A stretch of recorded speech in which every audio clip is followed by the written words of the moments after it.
잠이 오지 않아 TV를 켜보니 노란 바다에 세 개의 파도가 날 반기네. 달이 빛나는 밤에 당신은 더욱 빛나네.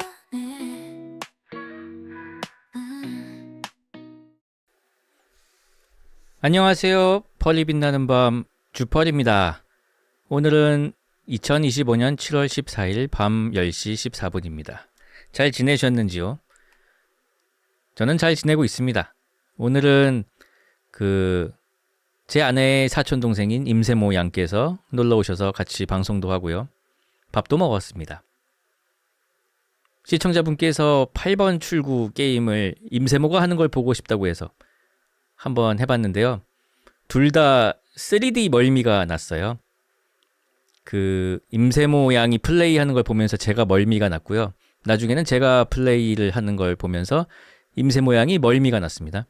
저는 금방 가라앉았는데요. 임세모 양은 방송이 꺼진 후에도 2시간가량 헛구역질을 하다가 힘들게 집으로 돌아갔습니다. 괜히 미안하더라고요. 다음부터는 키 밑에라도 붙이고 하는 게 좋을 것 같다는 생각이 들었습니다.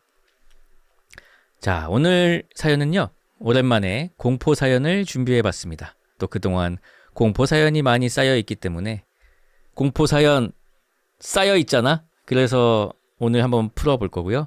마침 날씨도 추적추적 비가 내리고 있습니다. 연일 무더위였는데요. 차라리 비가 오는 게 반갑더군요.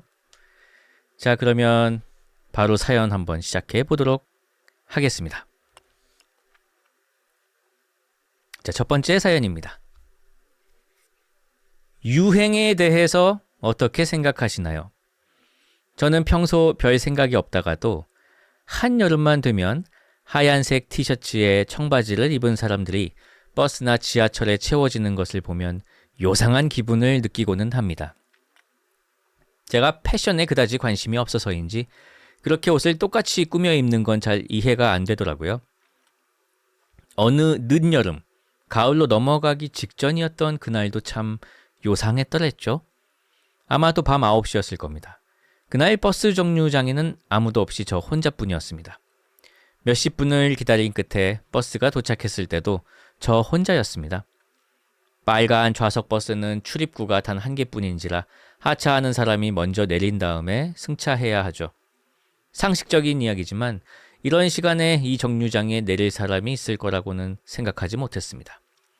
그 탓에 그만 하차하는 어떤 여성분과 부딪히고 말았습니다. 저는 얼굴도 보지 않고 바로 고개를 숙여 사과했습니다. 죄송합니다. 여성분은 대답하지 않으셨고 저를 그대로 스쳐 지나갔습니다. 살짝 고개를 돌려서 그 여성분의 뒷모습을 봤습니다. 얼굴은 보이지 않았지만 키가 179cm인 저보다 한 뼘은 더 큰 키에 허리까지 내려오는 갈색 생머리, 아이보리 색깔의 트렌치 코트에 검은색 롱부츠를 신고 있어 전체적으로 아주 나이스했습니다. 분명 얼굴도 무진장 예뻤겠죠. 아쉽지만 버스를 그대로 떠나보낼 수는 없었기에 저는 그 여성분에게 추파를 던지는 대신 아무도 없는 버스에 탑승했습니다. 버스가 출발하고 고속도로 톨게이트에 진입했습니다. 그런데 혹시 톨게이트에도 버스 정류장이 있다는 걸 아시나요? 몰랐는데 있더라고요. 그 버스 정류장에 한 사람이 우두커니 서 있었습니다. 그런데 그 사람이 버스에 올라타지 않고 가만히 서 있기만 하는 게 아니겠습니까? 창문 밖으로 그 사람을 자세히 봤더니 어딘가 낯이 익었습니다. 길쭉한 키, 허리까지 내려오는 긴 생머리, 아이보리 색깔의 트렌치코트, 검은색 롱부츠. 요즘 유행인가 보다 하고 생각했습니다. 버스는 더 기다리지 않고 문을 닫고 움직이기 시작했습니다. 저는 초점 없는 눈을 핸드폰 화면과 창문 밖 풍경 사이 어딘가에 위치시켜놓고 무념무상 정신을 놓았습니다. 버스가 터널에 진입하기 직전 누군가 갓길에 서 있는 것을 발견했습니다. 길쭉한 키, 허리까지 내려오는 긴 생머리, 아이보리 색깔의 트렌치코트, 검은 롱부츠. 뭐지? 순간적으로 눈에 들어온 그 여자의 뒷모습에 저는 창문에 달라붙었습니다. 하지만 버스는 멈추지 않고 터널 안으로 들어가 버렸고 그 여자의 뒷모습 역시 사라졌습니다. 버스는 곧 터널 안을 달려 반대편으로 빠져나왔습니다. 그대로 톨게이트를 통과하고 버스 정류장에 정차했습니다. 저는 얼떨떨한 상태로 버스에서 내렸고 지하철 입구로 걸어가다가 뭔가 이상한 기분에 뒤를 돌아봤습니다. 버스를 기다리던 사람들이 우르르 버스에 올라타고 있었습니다. 그 맨 뒤에 어느 키가 큰 여자가 있었습니다. 허리까지 내려오는 갈색 생머리와 아이보리 색깔의 트렌치코트, 검은 롱부츠를 한 여자가요. 그냥 요즘 유행하는 패션이었을 겁니다. 아니라면 모르는 게 약이겠지요. 지요. 라는 사연이었습니다. 야, 이거 미스테리한데요? 도대체 어떻게 그렇게 똑같은 옷을 입고 똑같은 사람이 계속 보이는 거죠? 무신사. 아닙니다. 그 남자들은 좀 그런 게 비슷한 게 있긴 있는데 여자들은 그래도 좀 다르게 입지 않나요? 아무튼 신기한 일이군요. 그 신청해 주신 노래는 집시 킹스의 볼레르. 볼레요? 어떻게 읽는 거죠? 아무튼 듣겠습니다. 다음 사연 읽어드리도록 하겠습니다. 안녕하세요. 요즘 공포 사연들을 몰아서 운전하면서 듣고 있는데 너무 재밌습니다. 그래서 저도 제 사연을 하나 보내보고 싶어져서 글을 씁니다. 저는 군 생활을 6년 정도 했습니다. 병사와 장교로 모두 복무했는데 이 이야기는 병사 시절의 이야기입니다. 채택이 된다면 장교 시절의 사연도 올려보겠습니다. 제가 복무했던 인천의 모 다련장 부대는 직사각형 형태로 생긴 부지를 가지고 있었습니다. 그리고 그 직사각형의 각 꼭지점 부위에 경계 초소가 하나씩 있었습니다. 부대에 처음 들어오는 정문에 있는 초소가 그중 1번 초소인데 영외에서 위병소를 거쳐 우측으로 들어가면 대대장님의 관사, 좌측으로 들어서면 간부 숙소인 BOQ를 지나 막사 쪽으로 들어올 수 있었습니다. 날씨가 매우 춥던 어느 날 밤이었습니다. 지통실 상황병 근무를 서고 있던 저는 새벽 2시쯤 따뜻한 난로 옆에서 쏟아지는 졸음을 참아가며 근무를 서고 있었습니다. 그때 갑자기 위병소에서 무전기인 P96K로 보고가 들어왔습니다. 대대장 관사에서 BOQ 방향으로 4명 올라간다는 통보.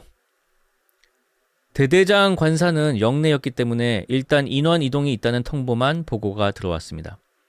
새벽에 인원이 이동하는 게 부대 안에서는 매우 이상한 일이었지만 간부들이나 대대장님 손님분들이 정말 가끔 술을 드시고 건물 밖에서 걷는 경우가 있었기 때문에 그러려니 했고 당직 사령에게 인원 이동만 보고를 했습니다. 정말 이상한 일은 그 다음부터였습니다. 한 5분 정도가 지났을까요? 이번에는 2번 초소에서 보고가 들어왔습니다. 2번 초소는 평지가 아니라 약간 산으로 올라가서 아래를 내려다보는 고가 초소였고 사람들이 다니는 길에 인원이 지나가는 것은 한 40m, 50m 밖에서 볼 수 있었습니다.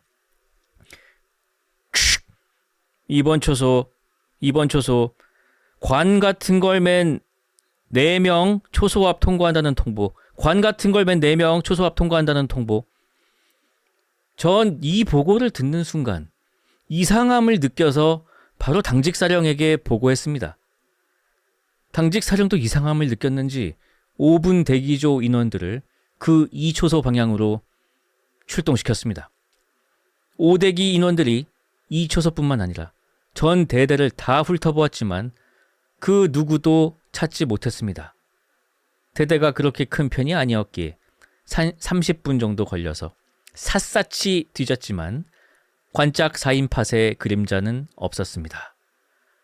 5대기는 철수했고 지통실도 조금 잠잠해졌습니다. 그렇게 한 10분에서 20분 정도가 더 흘렀을까. 이번에는 3번 초소에서 무전기 보고 소리가 울렸습니다. 3번 초소, 3번 초소. 관을 맨 인원 4인 이쪽 초소 앞 10m에서 4번 초소 방향으로 가고 있습니다. 이거 어떻게 합니까? 아까 오대기가 난리칠 때 그 초소 초병들도 상황을 들었고 대충 어떤 상황인지 알고 있었던 그 초병 목소리는 진짜 떨리고 있었고 공포에 질려 수하를 해야 하나 말아야 하나까지도 헷갈리는 것 같았습니다. 그렇게 지통실에 있던 저희까지 당황하고 있었을 때 4번 초소에서까지 관짝 4인 팟의 보고가 들어왔고 정말 1, 2분 사이에 다시 위병소와 BOQ를 볼 수 있는 1번 초소에서 관을 맨 인원 4명이 BOQ로 들어간다는 마지막 보고가 들어왔습니다. 그리고 날이 밝을 때까지 다른 어떤 보고도 없었고 우리는 아침에 그 이야기로 떠들썩했습니다. 간부들은 저희를 진정시키기 위해 애들이 춥고 졸려서 헛것을 본 거라고 걱정 말라는 이야기를 병사들을 모아두고 전달하기도 했습니다. 하지만 한둘이 본 것도 아니고 거의 10명 가까운 인원이 같은 현상을 본 상황이라 쉽사리 병사들은 진정이 되지 않았습니다. 그리고 그날 오후 우리의 심장이 싸늘하게 식는 소식을 듣게 되었습니다. 그것은 얼마 전에 전출 오신 박모 하사님이 그 관짝 4인방이 돌아다녔던 새벽 2, 3시쯤 파견 훈련을 나가셨던 곳에서 심장마비로 돌아가셨다는 소식이었습니다. 그 관을 맨 4인방은 마지막으로 그 박 하사님의 영혼을 관에 싣고 그분이 생활하셨던 곳을 들렀다가 하늘나라로 모시고 간 것이었을까요? 저만 보고 들은 이야기가 아니라 꽤 많은 인원이 경험한 사건이기에 아마 저 말고도 여기 누군가 기억하는 사람이 있을지도 모르겠습니다. 와, 이 사연 정말 무서운데요? 아니, 그 1초소에서 4초소로 이어지는 그 연속된 그 보고. 이게 굉장히 뭔가 드라마틱하면서도 상황이 머릿속에 그려지는 게 상당히 소름 끼쳤습니다. 자, 정말 신기한 일이네요. 사자 보이스였을까요? 아니면은 관짝 소년단이었을까요? 참. 이 무서운 기분 오랜만에 반가운 노래 하나 들으면서 날려버리도록 하지요. 자, 오랜만에 커핀 댄스 관짝 소년단 노래 들어봤습니다. 자, 다음 사연 읽어드리겠습니다. 안녕하세요, 쭈. 경상도의 작은 소도시 출신인 20대 후반의 남자입니다. 영적 민감도가 낮은지 가위도 눌려본 적이 없는 제가 겪었던 일 하나를 쭈디의 목소리로 듣고 싶어 글을 남깁니다. 지방의 작은 도시지만 아파트에서 생활하며 나름 삭막했던 터인지 교사하셨던 아버지는 시골로 들어가 전원 생활을 하고 싶다고 제가 어릴 적부터 노래를 부르셨습니다. 전원 생활, 집짓기 같은 책들을 잔뜩 사 읽으시면서 주말마다 산중에 산중으로 들어가며 땅을 보러 다니시던 아버지는 제가 고등학생이던 어느 날 원하시는 땅을 찾으셨는지 땅 문서를 들고 돌아오셨습니다. 시골의 작은 땅이었지만 당신의 땅을 갖게 되신 아버지는 어머니와 함께 주말마다 개간을 하고 집을 지으러 다니셨고 나중에는 혼자서 힘에 부치셨는지 사람을 써서 집을 짓기 시작하셨습니다. 매주 그렇게 주말마다 일을 하러 가시는 모습을 저는 2년 정도 보았고 고등학생이라 공부를 해야 했던 저는 한 번도 그 땅과 지어지고 있다는 집을 보지는 못했습니다. 간간히 부모님은 저에게 지금 땅이 어떻게 되었고 집은 어떻게 되어 간다며 찍은 사진들을 자랑하시듯 보여주셨는데 어느 날부터인가 땅에 다녀오시는 부모님의 표정이 좋지 않아졌습니다. 저에게 직접적으로 말을 하지는 않으셨지만 거실에서 들리는 부모님의 이야기 속에서는 할머니, 그 아들, 소송, 법, 이런 단어들이 열거되며 지금 짓고 있는 걸 접고 땅을 팔지 말지를 의논하시는 듯도 했습니다. 그렇게 제가 20살이 되고 수능이 끝난 즈음 결국 땅은 팔리지 않았고 집이 완성이 되었습니다. 이제 수능도 끝났겠다. 한번 그 실체를 확인해보고 싶은 마음에 부모님과 함께 차를 타고 땅으로 가보았습니다. 제가 살던 동네도 소도시의 촌이긴 하지만 가고 있는 곳은 더욱 산중의 산중이었습니다. 산중에 평지가 나타나고 천이 흐르는 곳에 옆에 작은 마을이 하나 있었습니다.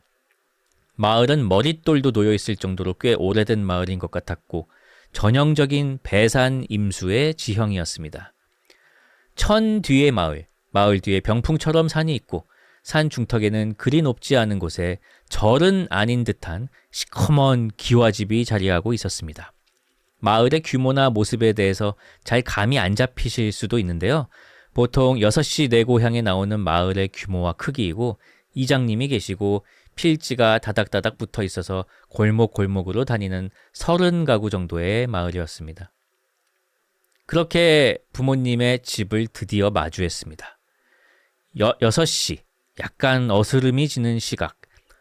집은 작지만 모두 지어져 있었고 잔디랑 조경도 어디서 구해왔는지 모두 심겨져 있었습니다. 땅을 파니 많이 하시더니 이것저것 다 해놓으셨구나 라는 생각이 들었습니다. 그리고 저희 땅 주위로 어떤 이웃들이 살고 있는지를 보게 되었습니다. 저희 필지는 살짝 주위보다 지대가 높았고 동쪽, 서쪽, 남쪽으로 주택이 하나씩 있었습니다. 부모님처럼 주말마다 보러 오시는 분들이 아니라 정말 오랫동안 마을에 계시던 분들인 것 같았습니다. 그날도 마당에서 저녁을 먹으려고 하니 남쪽, 즉 앞집에 살고 있는 할머니가 같이 먹으라며 웃으시며 상추를 들고 오셨습니다. 할머니께서 가시고 어머니가 아버지한테 심각하게 물었습니다. 그 아들 온 것 같아? 두 분의 대화를 듣고 그제서야 알게 되었습니다. 어머니가 묻는 아들은 저 할머니의 아들을 말하는 것이었고 한창 부모님이 땅을 파니 많이 하는 그 원인 제공을 한 사람들이었던 것입니다. 그제서야 부모님은 땅에 관련한 이야기를 조금 해주셨습니다. 저 남쪽 이웃 할머니가 원래 저희가 땅을 사기 전에 이 땅을 주인이 없는 땅이라 생각하며 점유 중이었다고 합니다. 그래서 이것저것 농작물도 심으시고 땅을 이용 중이었고 우리나라 법에는 땅을 20년간 점유하면 소유할 수 있는 권리가 생기게 되는데 그 할머니와 아들은 그것을 생각하고 땅을 개간하며 이용 중이었습니다. 하지만 20년이 채워지기 전에 저희 부모님이 땅을 사면서 들어오게 되었고 어떻게 보면 저희 부모님으로 인해 그 할머니와 그 아들의 계획이 끊어지고 만 것입니다. 이후 부모님이 들어오고 어쩔 수 없이 땅을 물린 할머니는 처음에는 처음 온 젊은 사람이기도 하니 잘 해주시다가 아버지가 시멘트를 땅의 경계에 발라 공구리를 치려고 하니 난리가 났고 소송을 하니 많이로 들어갔다고 하셨습니다. 제가 처음 찾아간 그날에는 양가의 모종의 합의가 있었는지 제가 처음 왔다고 상추를 가지고 오신 것으로 보였습니다. 그리고 시간이 제가 20살이었던 이후로 2년 정도 흘렀을 때의 일입니다. 오랜만에 군 복무 중 찾아온 본가에서 저는 그 휴가는 조금 다르게 보내고 싶다는 생각에 어머니께 그 시골에 있는 그 집에서 하룻밤 자고 와도 되냐고 물었습니다. 어머니는 그러라고 하시면서 하시는 말씀이 그 앞집에 살던 할머니랑 그 옆집에 살던 할머니 돌아가셨어. 어머니는 의도가 있어서 하신 말씀 같지는 않았고요. 그렇다는 사실을 이야기하시는 듯 보였습니다. 순간 소름이 쭈뼛했습니다. 병세로 돌아가신 것 같은데 그때 제가 처음 가서 봤을 때만 해도 그 할머니는 흰머리도 적은 60대 정도의 정정하신 할머니였기 때문입니다.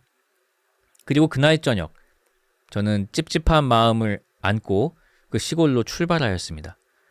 길을 잘 모르는 저였기에 아버지가 차를 몰고 시골에 내려주셨고 그대로 집으로 돌아가셨습니다. 열쇠가 대문 옆 화분 밑에 있다는 것은 이미 들어서 알고 있었습니다.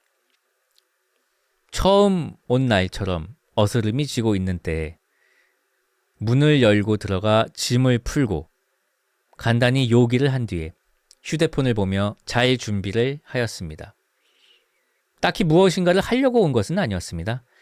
사람에 너무 치이는 군 생활 중에서 온전히 혼자가 되고 싶은 것이 목적이었습니다. 저는 1층의 거실에 누워 있었습니다. 소파에서 보이는 모습은 왼쪽으로 들어오는 대문과 그 바로 오른편에는 넓은 창이 놓여 있었습니다. 넓은 창 밖으로는 마당이 보이는 마치 영화 기생충의 그 집을 떠올리시면 됩니다. 왼쪽에 대문, 오른쪽엔 드나들 수 있는 큰 창, 그리고 마당. 그 밤에 마당이 보이지 않게 하얀 커튼을 쳐놓고 자려는 중이었습니다. 커튼이 없었다면 마을의 가로등에서 바로 나오는 빛이 바로 창으로 들어와 잠을 자기 힘들었을 것입니다. 커튼을 쳐놓으니 마치 인형극의 천막처럼 환하게 밝은 듯 했습니다. 그리고 막 잠이 들려는 중 마당 끝에서부터 그림자 하나가 올라오는 것이 보였습니다. 제가 커튼이 마치 인형극의 천막 같다고 했죠. 마당으로 누군가 들어와서 서서히 집 쪽으로 다가오는 것이었습니다. 머리부터 몸, 다리 순으로 그림자는 점점 커졌습니다. 이 그림자의 주인은 조심하려는 생각도 없고 그냥 저벅저벅 다가와 자연스럽게 대문 옆 화분을 달그락 뒤적이는 소리가 들렸습니다. 하지만 그 그림자가 찾는 열쇠는 없을 터였습니다. 왜냐하면 제가 열쇠를 따고 들어왔고 문은 잠그어 놓은 상태였으니까요. 달그락거리는 소리가 멎고 그림자는 커튼 쪽으로 안 나타나고 대문 옆으로, 그러니까 집의 측면으로 해서 달아나듯 사라졌습니다. 저는 이 일련의 일들이 너무 갑작스럽고 당연하다는 듯이 일어나 그냥 숨이 멎은 채로 소파에 누워있을 뿐이었습니다. 도대체 그 그림자는 무엇이었을까요? 인간인 것은 분명했습니다. 추정하자면 남자였고요. 하지만 의아한 것은 너무나 자연스럽게 집으로 다가왔고 열쇠가 어디 있는지 안다는 듯이 화분 밑을 뒤졌고 사라졌다는 겁니다. 만약 부모님이 집을 이용하시는 날이었다면 그 그림자는 오지 않았을 게 분명했습니다. 마당에 차가 서 있고 사람이 있다는 것을 알았을 테니까요. 하지만 차가 마당에 안 세워졌는데 사람이 있는 저와 같은 상황에 그림자도 당황하였던 것 같습니다. 누군가 집을 제 집 드나들듯 이용하는 것이라 확신하였고 이후로는 CCTV를 설치하는 것으로 도어락을 설치하는 정도로 일을 마무리할 수밖에 없었습니다. 주위의 이웃들이 모두 없는 시골 한켠의 집. 도대체 누가 제 집 사용하던 중이었을까요? 라는 사연이었습니다. 이야, 이것도 그 상황이 머릿속에 뭔가 이렇게 영상으로 그려지면서 굉장히 무섭네요. 참, 제가 겪은 일도 오버랩이 좀 되고요. 정말 무서우셨겠습니다. 신청곡은 없군요. 제가 그러면은 노래를 하나 골라보도록 하겠습니다. 아무튼 맞아요. 그 빈집이라고 해서 우리만 아는 장소라고 해서 그 열쇠 놓고 다니는 거 그거 은근히 쉽게 걸려요. 진짜 화분 및 이런 데는 너무 또 유명한 장소라서 안 돼. 꼭 잠그시고 잘 다니셔야 됩니다. 이매진 드래곤스의 썬더였습니다. 지금 채팅창에서 그 쿠팡에서 열쇠를 숨기는 돌을 판다고 6,700원에 아니 진짜요? 그 돌도 숨겨야 돼. 그런데 이중으로 그 열쇠 숨기는 돌도 한 번 더 숨겨줘요. 바위 틈에다가. 그러면은 되지 않을까요? 약간 이중으로 숨길 거면. 자, 다음 사연 읽어보도록 하겠습니다. 그냥 집을 숨기라고요? 그것도 좋은 방법이에요. 펄디 안녕하세요. 여름이라 공포사연 2개 보내봅니다. 첫 번째 공포사연은 제가 올해 상반기 취업 준비에 집중하려고 유튜브도 지우고 주펄 팬카페도 탈퇴했는데 최종 면접에서 떨어지는 바람에 이제 할 일도 없고 해서 유튜브도 다시 깔고 주펄 팬카페도 다시 가입했다는 현실 공포 사연입니다. 이게 자, 두 번째 공포 사연은 얼마 전에 있었던 일입니다. 저는 평소 미제 사건, 괴담, 공포 사연 등을 즐겨 듣는데요. 무섭고 소름 끼치는 얘기를 들어도 이야기는 이야기로만 받아들이며 즐기는 편입니다. 그러다가 며칠 전 어떤 공포 사연 컨텐츠를 보다가 물귀신 관련 이야기를 들었고 평소처럼 재미있게 들은 후 잊어버렸습니다. 그런데 그날 밤 새벽 3시가 좀 넘었을 때 눈이 떠졌어요.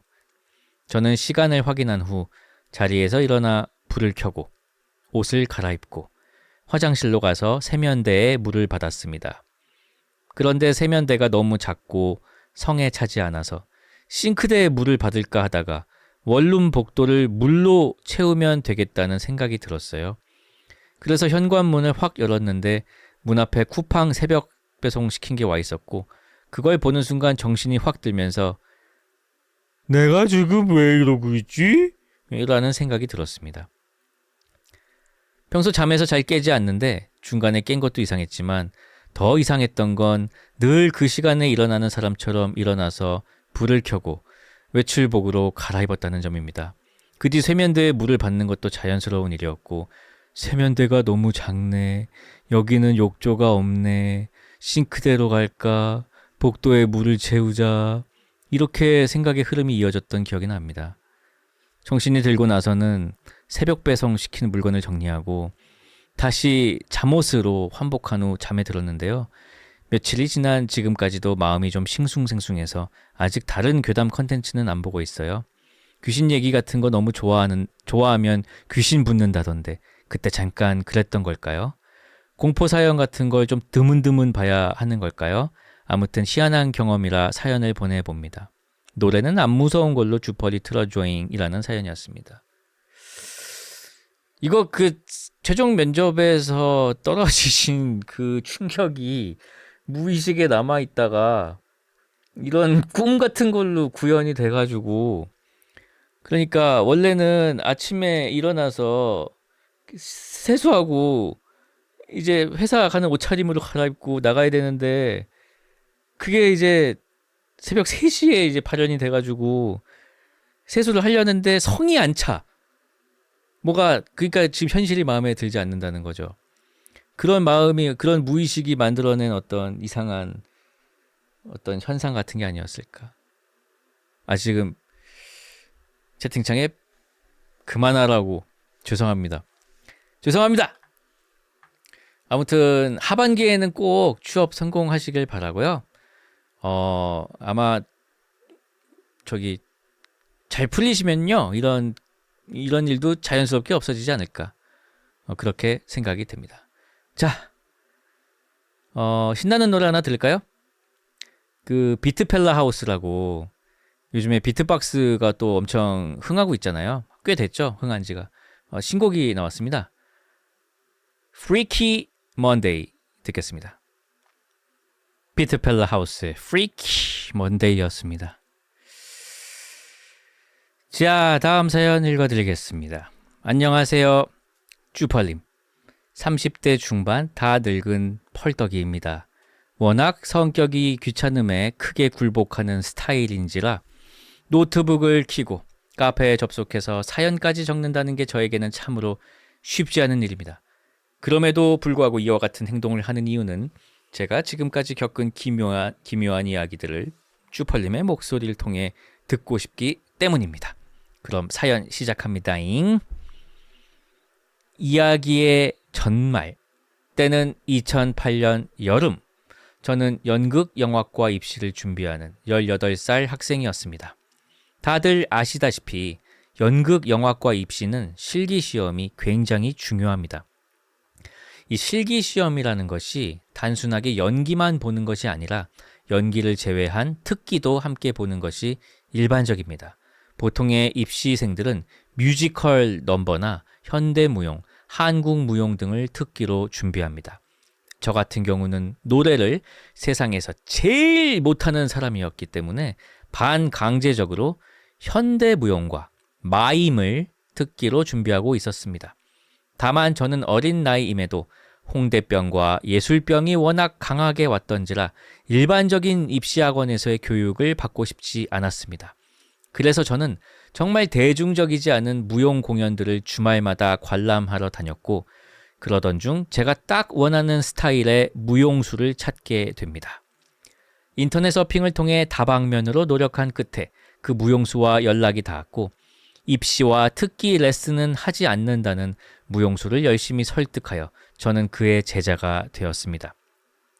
개인 레슨인 만큼 레슨비는 제가 생각한 것보다 합리적이지 않은 금액이었고, 집안 사정이 넉넉하지 않았던 저는 선생님께 딜을 제안합니다.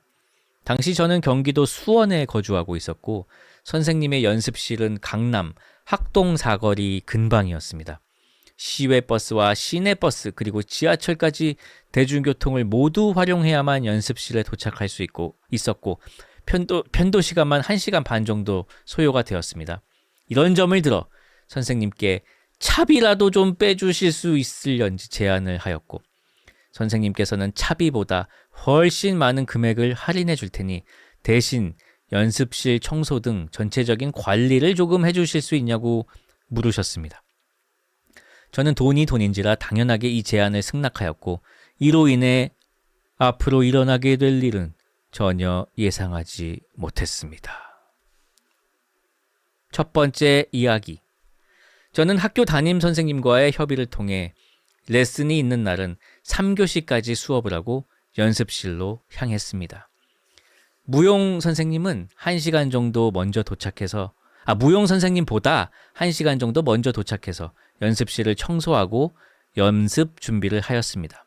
당시 이 연습실에는 낡은 오디오 데크가 설치되어 있었습니다. 이 데크는 공연장에서 사용하던 걸 선생님께서 가져오신 거라고 하셨습니다. 하지만 당시 연습실에 설치되어 있던 스피커는 출력이 약한 스피커였고, 그래서 이 데크의 음량을 최대로 올리면 스피커가 터질 수도 있으니 볼륨은 항상 50% 정도로만 올려서 사용을 했었습니다. 여느 날처럼 연습실에 일찍 도착한 저는 먼저 데크에 CD를 넣고 음악을 틀고 청소를 시작하였습니다. 청소를 마치고 화장실에서 용변을 보고 있는데 갑자기 제가 켜둔 음악 소리가 연습실이 무너질 만큼의 볼륨으로 재생이 되기 시작했습니다. 처음 들어보는 볼륨에 깜짝 놀란 저는 선생님께서 도착하셨나? 근데 오디오를 왜 이렇게 키우시는 거지? 같은 생각을 하며 화장실 밖으로 나갔습니다. 예상대로 데크의 볼륨은 최대치로 올라가 있었고, 저는 얼른 볼륨을 내리고 연습실을 살폈습니다. 하지만 선생님이나 혹은 다른 사람의 흔적은 전혀 발견할 수 없었습니다. 지금처럼 전자식 볼륨 조절 버튼이라면 뭔가 오류가 났구나 하고 생각했겠지만, 당시 저희 연습실 데크의 볼륨 조절 버튼은 100% 아날로그 방식으로 동그란 형태의 사람이 손으로 돌려서 조절하는 방식이었습니다. 그리고 이 동그란 버튼은 누군가 일부러 그런 것처럼 볼륨 100%로 돌아가 있었습니다. 두 번째 이야기. 첫 번째 사건이 있고 얼마 뒤 연습실에서 선생님과 1대1로 레슨을 진행하고 있었습니다. 저는 선생님과 서로를 마주보고 있었고, 저의 왼편, 약간의 거리감을 둔 곳에는 불투명 유리로 제작된 연습실의 출입구가 있었습니다. 한참 숨을 고르며 선생님의 코멘트를 듣고 있었는데, 연습실 입구에서 누군가 서성이는 실루엣이 보였습니다. 자연스럽게 선생님의 코멘트보다 출입구로 시선이 집중된 저는 한 가지 이상한 점을 생각하게 됩니다. 세 가지입니다. 첫 번째, 성인치고는 키가 너무 작다. 대략 130cm 정도? 두 번째, 머리가 마치 쭈펄님처럼 대머리인 듯 실루엣에서 머리카락의 형태가 전혀 보이지 않고 살색으로 매끈하였다. 근데 온몸이 모두 살색으로 매끈하였다. 한마디로 전라 상태였다. 세 번째, 우리 연습실의 출입문은 자동문이다. 사람이 저렇게 가까이 서성이면 열려야 하는데, 이상하다 하는 순간 그 대머리 나체 난쟁이 똥자루 귀신은 양손의 손바닥을 유리문에 바짝 붙인 채 고개를 갸우뚱거리며 어떻게든 이쪽을 바라보려 하고 있었습니다. 순간 저는 뇌정지가 왔고 아무 말도 못한 채 거리고만 있었습니다. 이상함을 눈치챈 선생님께서 왜 그래? 하며 저의 시선 쪽으로 고개를 돌리는 순간 그 이상한 형체는 사라졌습니다. 뛰어서 도망가거나 증발하거나 하는 그런 것이 아니라 정말 갑자기 사라졌는데 이걸 도대체 글로 설명할 수가 없습니다. 저는 제가 본 상황을 선생님께 설명했고 선생님께서는 알 수 없는 미소만 지으신 채 그날의 레슨을 마무리하셨습니다. 세 번째 이야기. 두 번째 이야기가 일어나고 얼마 지나지 않아 레슨이 끝나고 혼자 연습실에서 스트레칭을 하고 있었습니다. 당시 저희 연습실은 무용 연습실답게 전면에 거울이 설치되어 있었습니다. 거울을 보며 엎드려 다리를 찢고 있는데 거울에 비친 어떤 것이 제 눈에 띄기 시작했습니다. 연습실의 전면은 거울, 연습실의 후면은 아주 작은 파우더 룸이 있었습니다. 이 파우더 룸으로 들어가는 입구는 문이 없이 뻥 뚫려 있었습니다. 따라서 연습실 전면의 거울을 통해 파우더 룸의 안쪽까지 볼 수 있었습니다.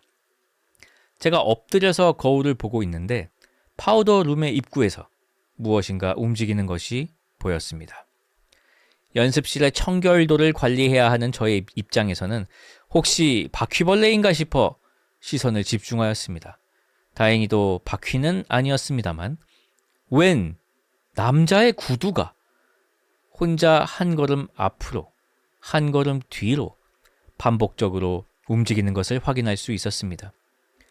제 두 눈으로 본 것을 믿을 수 없었던 저는 조심스럽게 자리에서 일어나 파우더 룸으로 향했고 제가 가까워지자 구두는 움직임을 멈췄습니다. 조심스럽게 문 앞에 도착해서 안쪽을 바라본 저는 연습실을 정리하지도 못한 채 타이즈 차림으로 강남 학동 사거리로 뛰어나올 수밖에 없었습니다. 파우더룸 안쪽 옆편으로 웬 남자의 구두 한 켤레가 가지런히 놓여져 있었던 것입니다. 저는 연습실에서 전혀 본 적이 없는 구두였고 도대체 그 구두가 왜 그 자리에 놓여져 있는지 그리고 내가 피곤해서 헛것을 봤나 싶었던 것이 진짜였던 것에 대해 놀란 저는 마음을 진정시키고 선생님께 전화를 걸었습니다. 선생님께 구두에 관해 여쭤보니 공연을 위해 가져온 구두라고 하셨고 저는 방금 있었던 일을 이야기하였습니다. 선생님께서는 역시 저번과 마찬가지로 약간의 웃음과 함께 벌떡이 대학 가려나 보다 라는 말만 하실 뿐이었습니다. 선생님의 말씀 덕분인지 저는 저에게 일어났던 일들은 그저 좋게 생각하기로 하였고 실제로 재수 없이 현역으로 아주 가고 싶었던 학교에 진학하게 됩니다. 그리고 추가로 하나 의아했던 점을 이야기하자면 저희 연습실은 일요일 오전에는 어떤 교회에 대관을 해줬습니다. 그래서 목사님과 신도들이 방문하여 예배를 드렸었는데 저희 선생님은 기독교 신자가 아니셨다는 겁니다. 어느 날 선생님께 왜 교회에 대관을 해주시냐고 물었을 때 선생님은 제대로 된 대답을 안 해주셨던 걸로 기억을 합니다. 벌써 15년이 훌쩍 지났습니다. 저는 연극 영화학과를 졸업하고 군대도 잘 다녀온 뒤 제가 원하는 방향의 삶을 살아가고 있습니다. 연극은 전생에 죄를 지은 사람이 하는 거라던 주변의 악담에도 불구하고 8개월 전에는 결혼도 해서 어엿한 한 가정의 가장이 되었답니다. 하지만 입시 시절, 군대 시절, 그리고 와이프와의 연애 초에 겪은 몇몇 일들은 한 가정의 가장을 아직도 덜덜 떨게 만듭니다. 혹시 이 사연의 반응이 괜찮다면 나머지 이야기도 풀도록 하겠습니다. 참고로 신청곡은 U2의 프라이드입니다. 첫 번째 사건 당시 연습실에 틀어놓았던 곡입니다. 그 볼륨이 100%로 올라갔다는 그 곡이군요. 이야, 이거 참 이 이야기도 무섭네요. 오늘 사연들이 아주 다 무섭습니다. 제가 뭐 어디서 주워 듣기로는 이런 녹음실이나 이런 무용 연습실 이런 곳들을 어떤 귀신들이 참 좋아한다. 그래서 뭐 음반 같은 거 녹음할 때 뭐 귀신 소리가 들어간다거나 귀신이 목격되면 뭐 그 음반은 대박이 난다. 뭐 이런 속설도 있고. 그래서 아마 이런 이상 현상을 겪었을 때 선생님께서 펄떡이 대학 가려나 보다 이렇게 말씀하셨던 게 아닌지. 아무튼 정말 흥미로운 사연이었고요. 그 후에 겪은 일들도 사연으로 부탁드립니다. 감사합니다. 신청해 주신 U2의 프라이드 듣도록 하겠습니다. 자, 다음 사연 읽도록 하겠습니다. 오늘 제가 올려볼 사연은 공포 사연으로 제가 오늘날에 오면서 겪은 기이한 일 3가지를 적어보고자 합니다. 저는 고등학교 시절 기담이라는 공포 영화를 접하고 난 뒤 공포 영화에 빠져들어 지금까지도 영화관에서 공포 영화가 개봉한다는 소식이 들리는 날이면 반차를 아끼지 않는 공포 호러 영화 매니아입니다. 그렇게 다양한 매체의 공포 장르를 탐닉한 덕분에 지금은 무서운 느낌마저 느끼지 못하게 된 불쌍한 아해입니다.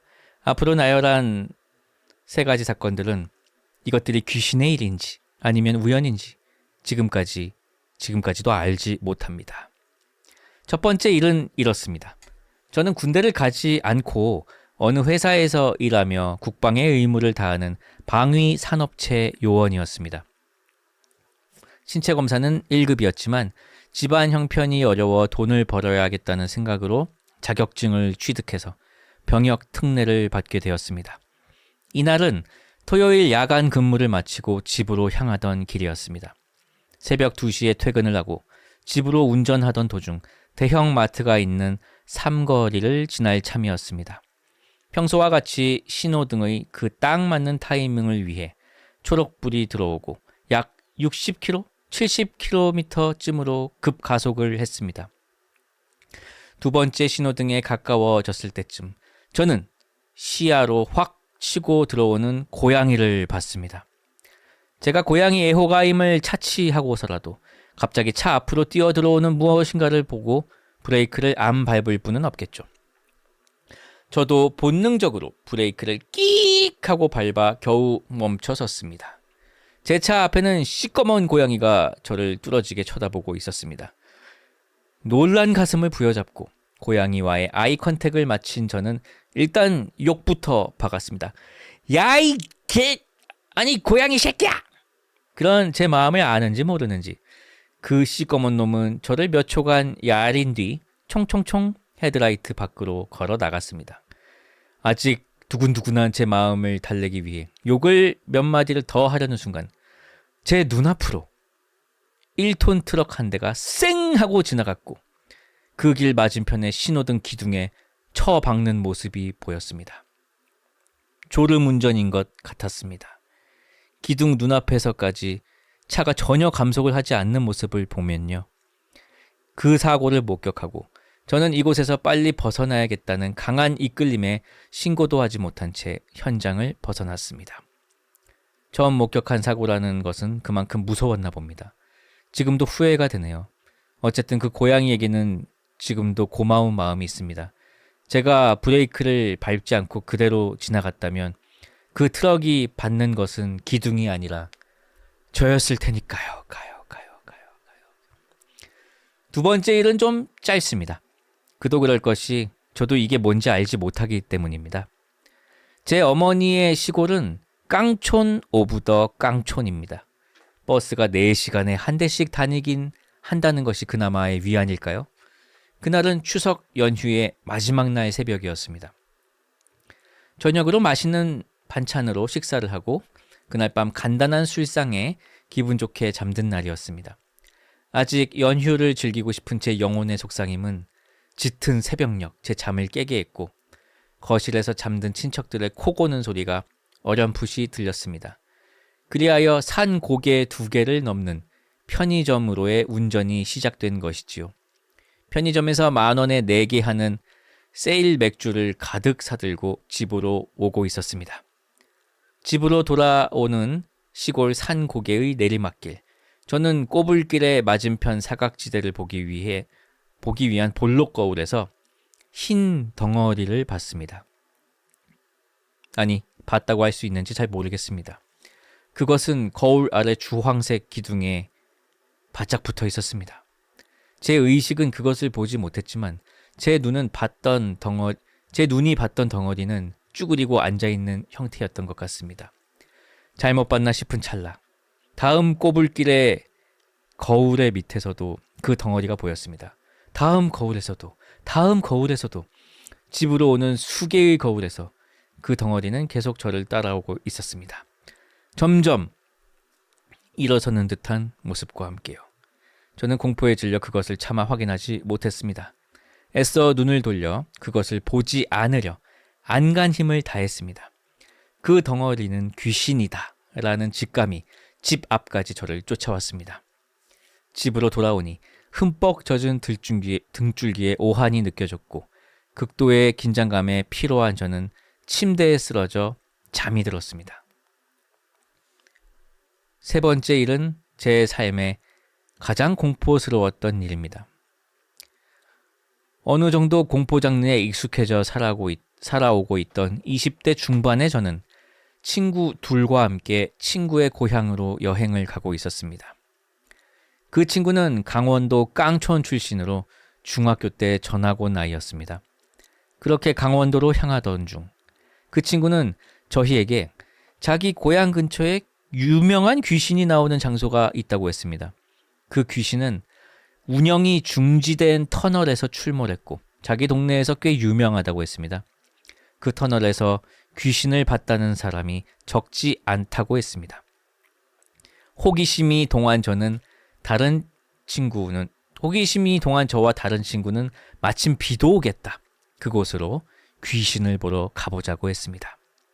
가는 도중 비는 태풍이라도 온 듯 쏟아져 내렸습니다. 굵은 빗줄기가 차량을 부수려는 양 세차게 내려댔습니다. 마침 귀신이 나온다는 곳으로 가는데 분위기가 죽여준다며 저희는 너스레를 떨기 시작했습니다. 그 앞에 도착한 저희는 이미 칙 넝쿨 줄기가 입구 옆에 돌들을 덮어버린 모습에 압도당해 할 말을 잊은 채 세찬 빗소리만 들으며 멈춰 있었습니다. 그래도 멀리 돌아온 김에 귀신은 봐야 하지 않겠냐며 저희는 천천히 앞으로 향했습니다. 이미 엄청난 소음을 내며 때리던 빗소리는 어느덧 익숙해져 버린 듯했고 긴장감은 우리의 귀를 먹어버리게 했을지도 모릅니다. 이 간질간질한 기분을 만끽하려 속력을 내지 않았고 천천히 가는 도중에도 우리는 아무 말도 하지 않았습니다. 조수석에 앉은 친구가 처음으로 말을 꺼냈습니다. 야, 니네 무슨 소리 안 들려? 저희는 의아해하며 그 친구를 보며 되물었습니다. 무슨 소리? 조수석 친구는 조급한 목소리로 저희에게 다시 물었습니다. 공포로 물든 커다란 눈과 함께요. 지금 무슨 소리 들리잖아. 저는 대답했습니다. 안 들리는데? 비만 존내 오는구만. 이 새끼 쫄았네. 조수석에 앉은 친구의 눈은 순식간에 빛을 발해가며 운전하는 친구에게 애원했습니다. 야, 밟아! 저와 운전수 친구는 눈이 마주쳤습니다. 이거 진짠데? 라는 생각과 동시에 운전수 친구는 악셀 페달에 체중을 실었습니다. 슬슬 무서운 감정이 올라오던 때 친구의 도망치자는 말에 여유 또는 객기를 부리던 저희는 무언가에 쫓기는 듯 서둘렀습니다. 그렇게 편의점까지 가는 동안 세찬 빗소리만이 차 안을 울렸습니다. 저희는 내리막 밑 편의점에 내려 자초지종을 물었습니다. 야, 너 뭔데? 눈빛이 거의 정신이 나갔던데? 이 새끼 귀신 봤으면 알려주지. 나는 못 봤는데 아쉽네. 하지만 그 친구는 그때까지도 온몸을 덜덜덜 떨며 저희를 쳐다봤고 그 친구가 저희에게 다시 물었습니다. 야, 진짜 아무 소리 못 들었어? 저는 그놈에게 바닥에 깔린 자갈을 차며 대답했습니다. 아이 무슨 소리, 빗소리 때문에 네 목소리도 잘 안 들렸어. 그 친구가 소리 지르며 대답했습니다. 그래, 너도 들었잖아. 저와 운전수 친구는 이 새끼 뭐지? 라는 표정으로 서로를 바라봤습니다. 하지만 그 조수석 친구의 눈은 정말로 진실을 말하고 있었습니다. 몇 초간의 눈맞춤 후에 저희는 그 친구처럼 공포로 젖어 들어갔습니다. 아, 우리 터널 아니었는데 빗소리라니? 딩딩딩딩 딩딩딩딩. 우리는 그 자리에 주저앉으며 한동안 정신을 못 차린 채 서로를 바라봤습니다. 마치 단 한 명이라도 그 빗소리를 듣지 못하였다고 말해주기를 기다리면서요. 지금도 생각하면 머릿속이 지끈할 정도네요. 저희 셋은 지금도 친한 친구로 남아 달에 한 번쯤은 모여 술잔을 기울입니다. 그런데도 그 이야기를 꺼내는 일은 없습니다. 그 친구들도 저와 같은 기억을 하고 있을 텐데요. 아마 살아가는 일에 치여 가뜩이나 지치는데 힘들었던 기억을 꺼내기 싫은 탓이겠지요. 신청곡은 엘빈 비숍의 Fooled Around and Fell in Love입니다. 제가 마음의 안정을 얻고 싶을 때 듣는 노래입니다. 아마 이 사연을 듣고 있는 저는 그때의 기억에 몸서리치고 있을 테니까요. 가요. 야, 이것도 참 무서운 얘기네요.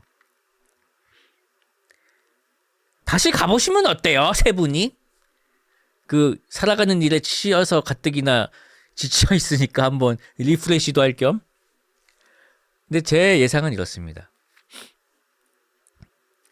터널에 들어가면서 라디오가 이제 신호를 못 잡잖아. 그러면서 이제 소리로 바뀐 거야. 근데 이거를 이제 빗소리로 이제 자연스럽게 이게 그라디에이션이 되면서 이제 계속 빗소리라고 생각한 거지. 제 예상은 이렇습니다. 아무튼 신청해 주신 엘빈 비숍의 노래 듣도록 하겠습니다. 엘빈 비숍의 Fooled Around and Fell in Love였습니다. 자, 다음 사연입니다. 저는 대학원 시절 제 차가 생겨서 혼자 운전을 하다 일어난 일입니다. 어느 날 어느 지방에서 친구 집에서 새벽까지 놀고 집으로 가던 길이었습니다. 새벽 2시쯤 도로에는 사람이 전혀 보이지 않았습니다. 그러던 중 저 앞 도로변에 주차된 아반떼 한 대가 불에 타고 있는 것이 보였습니다. 저는 마침 신호에 걸려 그 불타고 있는 차 옆에 정차를 하였습니다. 그 차는 정말 영화에서 보던 것처럼 활활 타고 있었습니다. 특이한 것은 불이 정말 균일하게 내부를 모두 태우고 있었던 것입니다. 창문 밖으로 불길이 치솟는 것을 보고 119에 신고를 해야 하나 생각을 하던 중 어떤 남성이 그 옆에 서서 담배를 피우고 있는 것을 발견했습니다. 마치 아무 일도 없는 것처럼 너무나 태연하게 담배를 태우면서 핸드폰을 보고 있었습니다. 저는 차 안에서 너무 놀라 창문을 내리고 그 사람을 쳐다보았고 그 남자도 저를 쳐다보았습니다. 그 순간 그는 저를 보고 방긋 미소를 지어 보였습니다. 마치 눈이 우연히 마주친 것에 대한 짧은 인사처럼 말이죠. 그래서 저는 저 자동차 주인이 이미 보험사나 119에 신고를 하고 기다리고 있구나 라는 생각을 하고 아무 생각 없이 차를 출발시켰습니다. 그날 이후로 그 사건에 대해서는 그냥 신기한 일 정도로 여기고 살고 있었습니다. 그리고 몇 년 후 저는 우연히 인터넷 기사를 보았는데 제가 지나간 그 동네 근처에서 살인사건이 일어났고 범인이 범죄가 일어난 자신의 차량의 흔적을 없애기 위해 차량을 전소시켰다는 내용을 보았습니다. 기사에는 사건의 시각만 나오고 구체적인 위치까지는 밝히진 않았지만 시기는 거의 정확하게 겹치는 것이었습니다. 그 순간 저는 그 남자의 정말 아주 평범하고 침착한 미소가 떠올랐고 등골이 서늘해졌습니다. 저의 이야기는 여기까지입니다. 아마 그 남자가 범인이 아닐 수도 있고 제 착각일 수도 있겠지만 아직도 그 미소는 기억이 나곤 합니다. 무서워. 오늘 사연들이 참 대체로 다 무섭네요. 이제 가위 눌린 사연을 안 받기 시작하니까 사연들이 무서워졌어요. 이거 참. 이야, 이거. 아니, 그래도 가위 눌렸는데 너무 무서운 가위는 또 보내주세요. 가위라고 또 다 안 받는 건 아니니까요. 예. 아주 특이한 가위 사연은 또 보내주시고. 다음 사연 또 읽어보도록 하겠습니다. 안녕하세요. 이 이야기는 제가 중학교 2학년 때 겪었던 일입니다. 제가 살던 곳은 흔한 구조의 오래된 복도식 구축 아파트였습니다. 그 아파트에는 엘리베이터가 2대 있었는데 그중 하나는 늘 문제가 있었습니다. 층에 도착해도 바닥 높이가 맞지 않아 넘어질 듯 아슬아슬했고 가끔씩 덜컹거리며 층과 층 사이에서 갑자기 멈춰버리곤 했습니다. 한 번은 그 엘리베이터가 층과 층 사이에서 갑자기 멈췄습니다. 저는 또 고장이구나 하는 생각에 한숨을 쉬었는데 그 순간 아무런 경고 없이 엘리베이터 문이 서서히 열렸습니다. 그런데 문이 열린 순간 제 눈앞에 나타난 것은 복도도 로비도 아닌 낯설고 눅눅한 회색 콘크리트 벽이었습니다.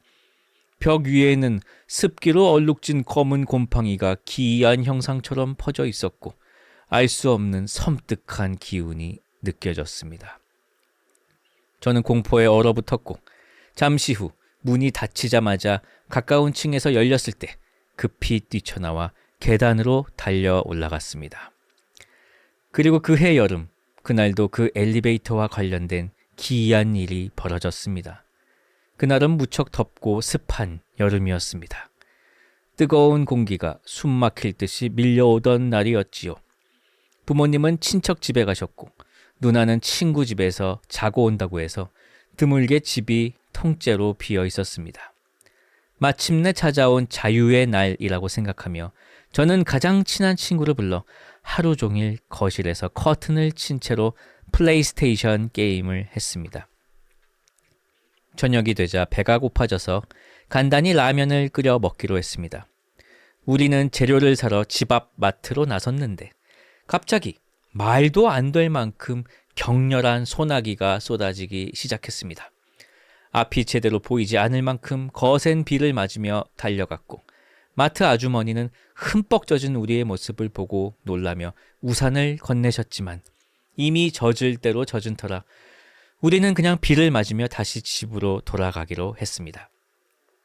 집에 가까워졌을 때쯤 빗줄기 너머로 흐릿하게 보이는 아파트 로비에서 이상한 광경이 눈에 들어왔습니다. 빨간 원피스를 입고 긴 머리를 늘어뜨린 한 여자가 아이의 손을 꼭 잡고 엘리베이터 앞에 서 있었습니다. 비 때문인지 그들의 모습은 기묘하게 흔들리고 있었고 저는 순간 낯선 불안감을 느꼈지만 엘리베이터를 눌렀겠지 하는 생각으로 발걸음을 재촉했습니다. 로비에 도착하기 직전 그 여자는 아이와 함께 엘리베이터 안으로 들어갔습니다. 제가 로비에 도착했을 때 문제 많은 그 엘리베이터는 1층에 멈춰 있었고 또 다른 엘리베이터는 높은 층에 있었습니다. 저는 아무 생각 없이 버튼을 눌렀고 문이 열렸을 때 안에는 아무도 없었습니다. 순간 묘한 기분이 들었지만 이미 비에 젖은 몸으로 정신이 없던 터라 친구와 함께 엘리베이터에 올라타고 11층 버튼을 눌렀습니다. 엘리베이터가 서서히 올라가기 시작하자 저는 친구에게 물었습니다. 아까 누가 타지 않았어? 친구도 당연하다는 듯 말했습니다. 나도 봤어. 맞지? 빨간 옷 입은 여자랑 애기. 그 순간 친구의 표정이 굳어졌습니다. 아니 빨간 옷은 맞는데 나는 빨간 옷 입은 할머니랑 애기를 봤는데? 그 말과 동시에 엘리베이터 안은 갑자기 싸늘하게 식었습니다. 심장이 내려앉는 느낌과 함께 정적이 감돌았고 우리는 침묵 속에 집으로 들어갔습니다. 그날 밤 폭우는 계속 쏟아졌고 천둥과 번개는 늦은 밤까지 이어졌습니다. 그날 이후로 저는 웬만하면 그 엘리베이터를 타지 않았습니다. 실제로 겪은 가장 기묘하면서 무서운 일을 생각하면 이때의 일이 생각나네요. 신청곡으로 그때 느낌을 살려서 과거에는 비스트였지만 이제는 하이라이트의 노래인 비가 오는 날엔 신청합니다. 라는 사연이었습니다. 그 할머니로 보신 거고 한 분은 젊은 여자를 본 거고 그럴 수가 있나? 같은 분인 건 같은 분인 것 같은데 아무튼 친구분이 실수하신 것 같습니다. 비스트의 비가 오는 날엔이었습니다. 자, 다음 사연입니다. 저는 영화관 알바를 3개월씩 총 2번 했었는데요. 첫 번째가 겨울왕국2 때였고 두 번째는 꽤 최근인 베테랑2 개봉 시기, 그니까 작년 추석 연휴 시즌에 맞춰 새로 오픈하던 영화관이었습니다. 약간의 TMI로 두 곳 모두 롯데시네마였네요. 제가 극장 알바하면서 소름 돋고 무서운 경험을 겪었던 곳은 첫 번째 알바했을 때 롯데시네마였는데 극장 알바라는 게 워낙 상황에 따라서 유동적으로 움직여야 되고 때로는 매뉴얼대로 안 하면 매니저한테 꾸중을 듣기도 하기 때문에 일머리가 없는 저로서는 이 일이 재밌긴 했지만 나름대로 스트레스를 받곤 했었습니다. 그래도 시간이 지나면서 각 파트에 따라 팝콘 만들고 매표 도와주고 청소하고 상영관 관리하고 등등 나름 적응이 되기 시작했을 무렵이었습니다. 당시 제가 맡은 파트는 웰컴 마감, 즉 검표 업무를 저녁 시간대부터 00시까지 하는 것인데 영화관 자체가 좀 작은 편에 속하다 보니 보통 알바생 퇴근 시간 이후 끝나는 영화는 보통 매니저님과 청소업체에서 연계로 와서 일하시는 직원분들이 마무리해 주십니다. 그래서 마감 검표 알바는 마지막 영화의 입장이 모두 끝나면 매점 파트로 가서 간단히 마무리 청소를 도와주다가 중간중간 상영 종료되는 상영관들의 퇴장문만 열어주고 다시 청소를 도와주는 식의 일로 마무리를 짓게 됩니다. 제가 겪었던 공포의 그날도 검표 마감이었기 때문에 매점 청소를 간단히 도와주다가 다시 상영관 문을 열어주려 미리 대기하고 있었습니다. 지금까지도 확실히 기억나는데 이관의 평일밤이었고 비주류 독립영화였기에 얼핏 봐도 관람객이 몇 없었으며 퇴장문을 열기 위해 스크린 앞쪽을 지나가다가 얼핏 의자 쪽으로 시선을 향하니 여자 한 명이 혼자 앉아 있었던 것이 아직 선명합니다. 얼핏 봤음에도 고개를 푹 숙이고 있었고 뭔가 울고 있는 것 같았습니다. 뭔가 묘하고 쎄한 기분이 쓱 지나가는 듯 했지만 영화 내용이 그런 거면 충분히 그럴만 했고 저는 그냥 문만 열어주면 되었기에 별 신경은 쓰지 않았습니다. 그런데 문제는 그 다음이었는데요. 다음날 출근해서 매니저가 저를 부르더니 심각하게 물었습니다. 어제 마감하면서 어제 마감하면서 그 00시 이후에 영화 끝나는 영화들 퇴장문 제대로 시간 맞춰서 열었어요? 순간 괜히 이상한 느낌이 들었습니다. 왜냐면 혼자서 앉아서 울고 있는 듯한 모습의 여자가 떠올랐기 때문인데요. 그래도 저는 매점 청소를 도와주면서도 각 상영관들의 시간에 맞춰 퇴장문을 열어주었기 때문에 확신에 찬 목소리로 제대로 열어주었다고 대답했습니다.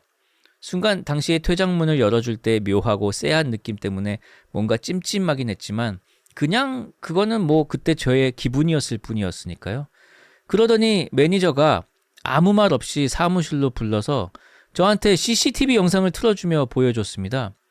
해당 영상은 당연하게도 그 여성분이 관람하던 영화의 똑같은 시간대 2관의 영상이었습니다. 그런데 화면에는 그 여자의 좌석에 아무도 없는 거였습니다. 평일 마감 시간대에는 모든 상영관에 거의 고객이 없을 뿐더러 그 여성분은 유난히 스크린과 매우 가까운 자리에 앉아 있었기 때문에 제 눈에 확실히 띄었고, 아까 말했듯 괜히 쎄한 감정이 들었어서 기억이 확실히 나거든요. 그렇게 영상을 계속 보던 저는 말문이 턱 막힐 수밖에 없었습니다. 그 여성이 있던 좌석을 향해 다가가 무언가 있다는 듯 허공만을 계속하여 응시하고 있는 저의 모습을 보았기 때문이죠. 저는 분명 곧장 퇴장문을 열었던 기억밖에 없고, 해당 CCTV 화면 속에서 제가 봤던 여성의 정체는 아무리 봐도 없으니 귀신이 고칼 노릇이었습니다. 매니저님께서는 뒤이어 곤란하다는 듯이 힘들게 이렇게 얘기하셨습니다. 사실 한 2달 전에 비슷한 얘기가 있었어요. 그때 일하다가 얼마 안 돼서 그만뒀던 어떤 알바생이 그 마감 업무 중에 어떤 여자가 대성통곡하면서 혼자 앉아있다고 무전기로 알려줬었거든요. 그 알바생도 순간 어떻게 대처해야 될지 당황스러웠으니까 도움을 청했던 거겠죠. 일단 매점으로 가서 마저 마무리 도와주라고 했고, 그 상영관에 확인하러 가봤는데 아무도 없길래 해당 시간에 영화 예매 목록이랑 CCTV 영상을 되돌려봐도 그 자리에 아무도 없었어요. 마찬가지로 CCTV 화면을 그 알바생한테도 보여줬었는데 그 알바생도 빈 좌석을 향해서 허공만 바라보는 자기 모습에 겁이 잔뜩 질려서 곧 얼마 안 지나서 그만뒀고, 그 이후로는 아무 일 없이 좀 잠잠했었는데, 물론 마감 시간대에 근무 많이 하는 친구들 사이에서 이게 어느 순간 괴담처럼 소문이 좀 돌긴 했었거든요. 저는 당연히 소름이 돋을 수밖에 없었습니다. 이 괴담처럼 돌던 입소문을 제가 직접 해당 사건을 겪기 전부터 이미 근무하다가 수도 없이 많이 들었거든요. 하지만 당시에는 그 후에 한 번도 비슷한 경험을 겪은 경험담이 아예 없었을 뿐더러 그냥 사람들이 여럿 모이는 곳에는 항상 그렇듯 여기도 이런 괴담이나 소문 만들면서 장난치고 노는구나 라는 생각을 하며 가볍게만 넘겼습니다. 문제는 이곳에서 오래 일하던 매니저님들이나 직원들도 이관의 똑같은 좌석에서 이러한 일이 벌어지는지에 대해서는 아무도 모른다는 것입니다. 그냥 당시에 서로 다양한 추측을 하며 이러쿵저러쿵 그래서 귀신이나 영혼이 아직 머물고 있다는 것이다 라는 얘기만 재미삼아 얘기하는 게 전부였지요. 그 이후로 저는 얼마 후 관뒀고 해당 롯데시네마 영화관에는 잘 찾아가지 않아서 지금 근황은 잘 모르겠네요. 이렇게 글로 썰을 풀자니 되게 시시한 것 같은데 당시 저는 꽤나 소름 돋고 무서웠던 일화라 이렇게 사연 보내봅니다. 사연 곡은 가수 박지지의 사랑의 쿵쿵따 부탁드립니다. 아니, 전혀 시시하지 않고 개 무서운데요, 진짜? 너무 무서워요, 진짜. 자, 오늘따라 유난히 무서운 별이 빛나는 밤 공포사연 특집 함께하고 계십니다. 다음 사연 읽어드리겠습니다. 때는 저의 고등학교 시절, 한창 공부에 폼이 올라서 공부에 빠져 살았고 야자는 11시, 12시까지도 거뜬히 하던 나날이었습니다. 저는 당시 고등학교에서 한 30분 정도 걸어야 올 수 있는 아파트에 살았고 집까지 걸어오기 위해서는 미군 부대를 둘러싼 철도길을 크게 돌아오거나 동네 구석진 똥개천을 통해 와야 했습니다. 같은 아파트에 사는 친구와 요런저런 이야기를 나누며 걸어오면 금세 시간이 순삭하여 걸어오기를 즐겼던 저는 옆에 차가 쌩쌩 다니는 철도길 옆은 선호하지 않았습니다. 옆에서 차가 다니면 친구 이야기가 잘 안 들리기도 했고요. 무엇보다 군 부대에 바로 붙어있는 그 철도길이 밤에는 왠지 모르게 섬뜩했습니다. 낮에는 철도길이 좋았습니다. 철도길의 돌부리들을 요리조리 피해가며 걷는 것도 재밌고 옆에 듬성듬성 풀숲이 있어서 은근 차 소리도 막아주는 게 좋더라고요. 다만 밤에는 조명 하나 없어 깜깜하니 무섭기도 하고 돌뿌리들을 피해 걷지 못해 발을 삐기도 하고 여튼 밤에는 되게 별로였답니다. 사건이 발생한 그날은 왠지 더 늦게까지 야자를 하게 된 날이었습니다. 늘 같이 하교 하던 친구가 같은 동아리 활동을 하느라 늦어져서 같이 갈 수 있었고 12시가 가까운 시간이라 차도 없겠다. 철도길 맞은편의 길로 가도 좋겠다 생각을 했었죠. 철도길 따라 가는 길이 구석진 똥개천길보다는 상쾌해서요. 또 뭐 의미 없는 학교 생활 이야기, 대학을 꿈꾸는 이야기를 주저리 하다가 친구와 저는 동시에 멈칫하며 철도길에 시선이 꽂혔습니다.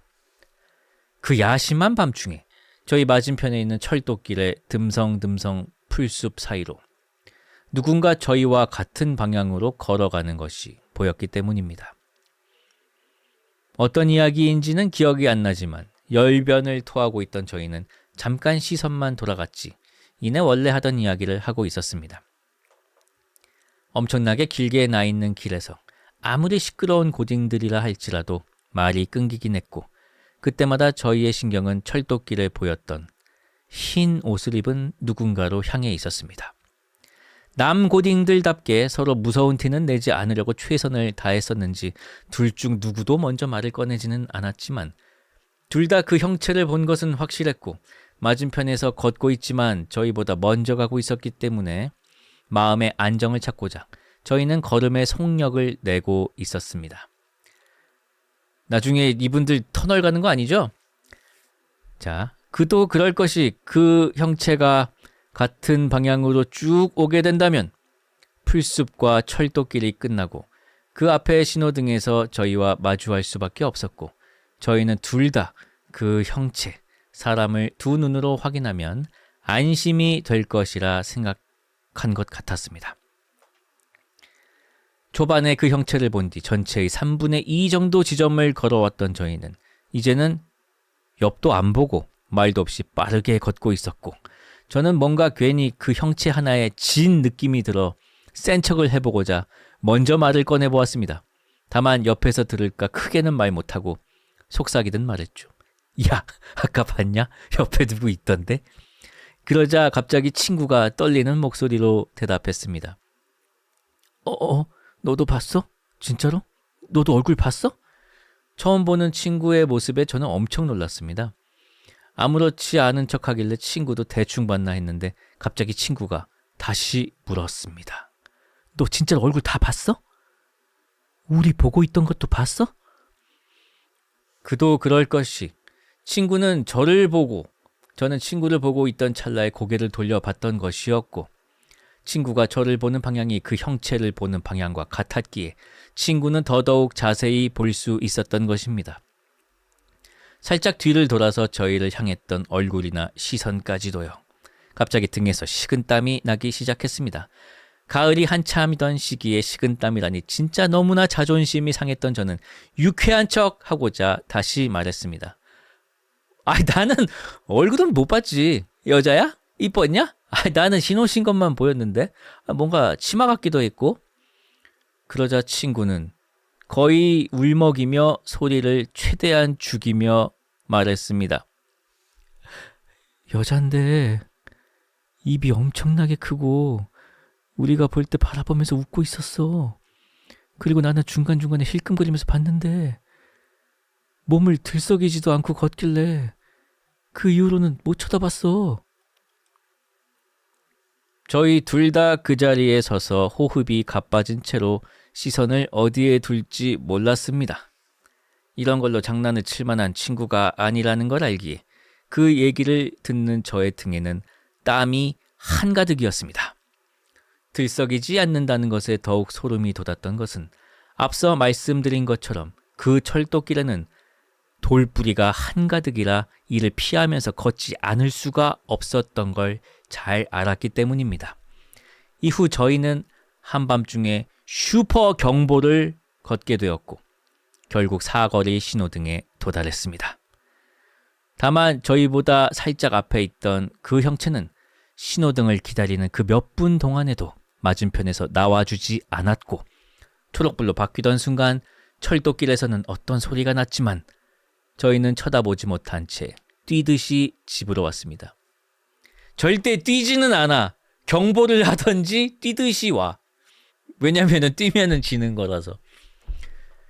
집에 와서도 제발 우리가 너무 빨리 걸어서 그 사람을 못 본 것이길 바라며 밤새 온 생각에 잠겨 있었습니다.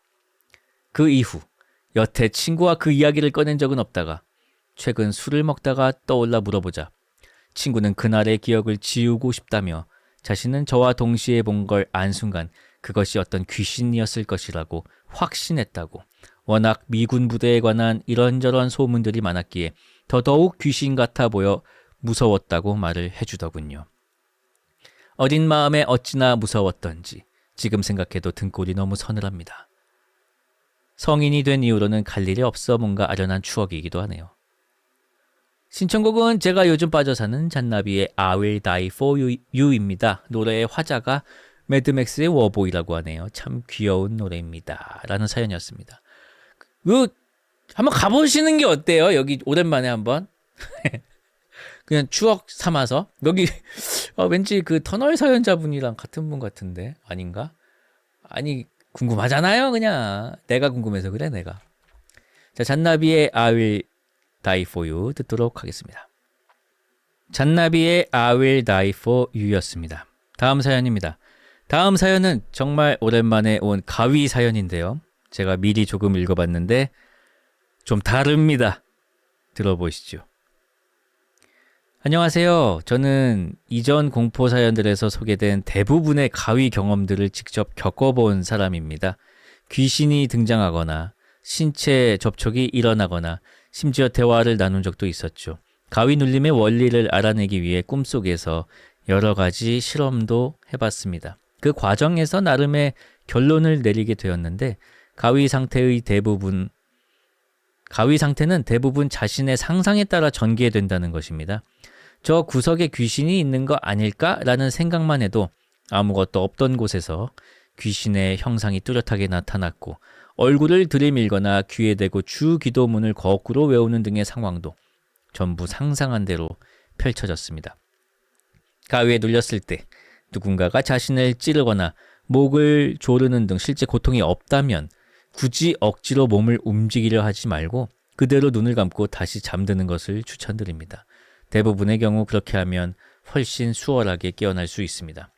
하지만 제가 들려드릴 이야기는 그런 단순한 가위로는 설명할 수 없는 경험입니다. 지금으로부터 약 15년 전 어느 평범한 주말 아침이었습니다. 눈을 뜨자마자 들려온 건 엄마와 누나의 다급하고 시끄러운 목소리였죠. 무슨 일인가 싶어 거실로 나가보니 누나는 목소리가 완전히 쉬어 있었고 눈은 퉁퉁 부어 있었습니다. 밤새 울기라도 한 듯 얼굴에는 공포가 가시지 않은 채 떠 있었습니다. 무슨 일이야? 하고 묻자 누나는 떨리는 목소리로 어젯밤 겪은 일을 털어놓았습니다. 어젯밤 꿈에서 내 친구 영희가 나를 죽이려고 쫓아왔어. 필사적으로 도망치다가 간신히 눈을 떴는데 몸이 전혀 움직이지 않는 거야. 그래서 엄마를 부르려고 엄마 하고 계속 소리쳤는데 목소리가 안 나오는 거야. 진짜 죽을 것 같았어. 간신히 핸드폰을 손에 쥐고 엄마한테 전화하려고 했는데 연결이 안 되는 거야. 그래서 계속 울다가 결국 지쳐서 잠들었어. 그 말을 들은 저는 그냥 가위에 눌린 거겠지 하고 가볍게 넘기려 했습니다. 에이, 그냥 가위네. 하지만 방을 나가려는 순간 누나는 핸드폰을 저에게 내밀었습니다. 최근 통화 목록을 보여주며 말없이 손가락으로 가리켰죠. 발신 실패, 발신 실패, 발신 실패. 무려 20건이 넘는 발신 실패 기록. 단순히 상대가 전화를 받지 않은 게 아니었습니다. 신호 없음이나 통화 불가 지역에서나 뜨는 오류. 그것도 서울 시내 중심부. 통신망이 끊길 리 없는 집안에서 한밤중에 연달아. 그 순간 등골이 서서히 식어가며 오싹한 기운이 스며들었습니다. 그게 정말 가위 눌림이었을까? 누나는 실제로 목이 쉴 만큼 소리를 질렀다고 했습니다.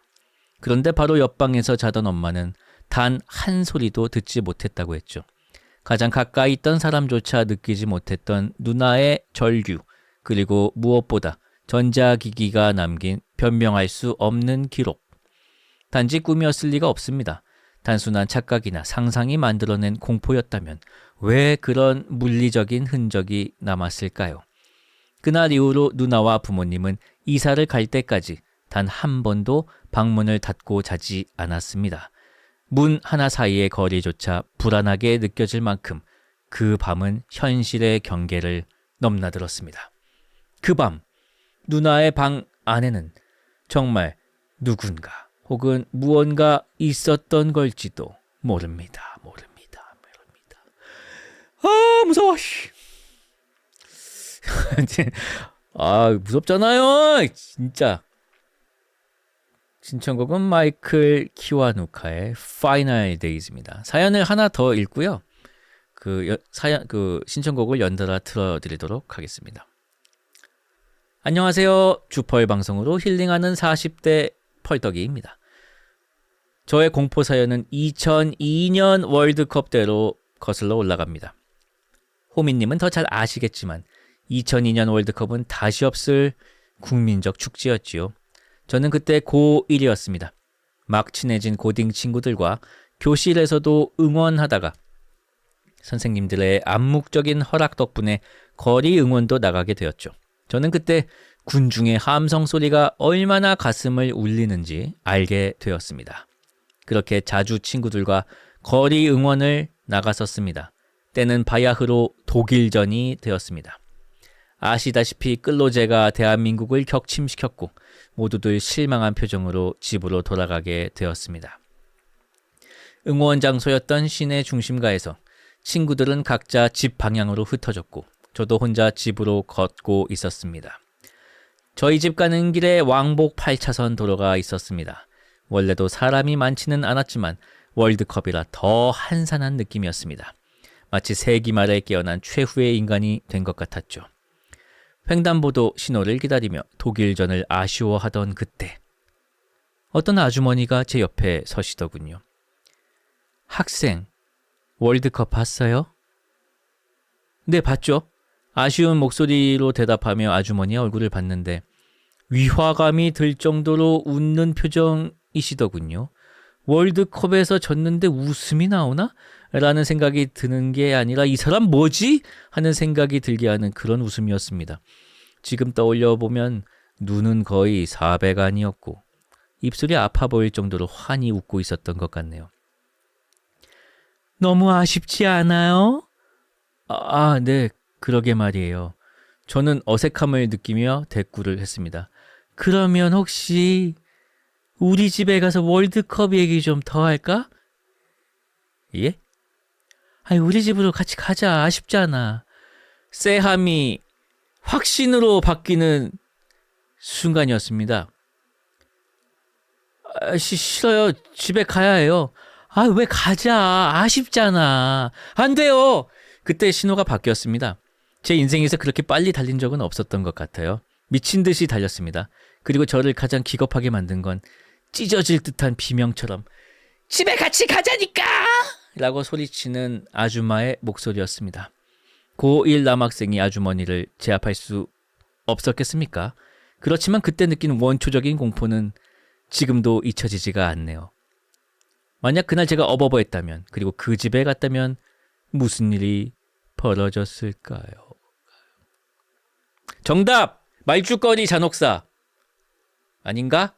그 영화도 이쯤 나오지 않았나?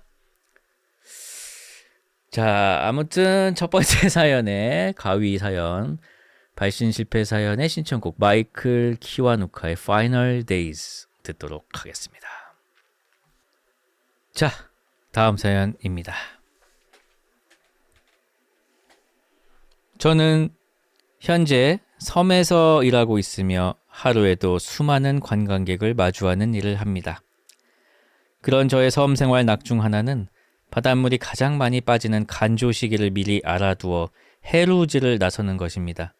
해루질이란 바다에서 뭔가를 채취하는 행위를 말합니다.